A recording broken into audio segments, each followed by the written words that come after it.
কিছু তোমার মেয়ের?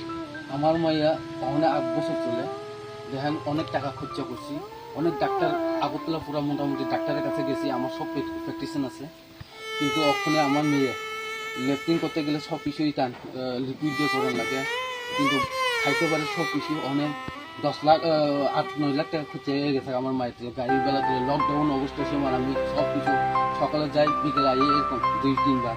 এখন আমার মায়ের যদি গভর্নমেন্ট মাননীয় মুখ্যমন্ত্রী যদি সাহায্য করে খুব ভালো হয়।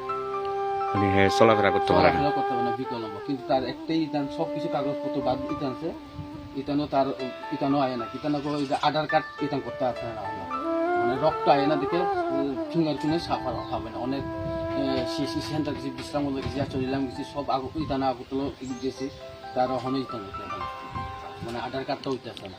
তো সরকারি সাহায্য চাইতেছে। সরকারি আমার সাহায্য করে খুব ভালো। নাম কি আপনার মেয়ে? আমার মায়ের নাম আয়শা দেবর্মা। তোমার নাম? আমার নাম ফিরোজ দেবর্মা। এই জায়গাটার নাম কি জায়গা? এই যাবার নাম গগন টুকরা ভাড়া। কোন? চিকনছড়া ভিলেজ। তো তুলে স্কুলে ভর্তি হয়েছে না? কথা কইতে পারেন?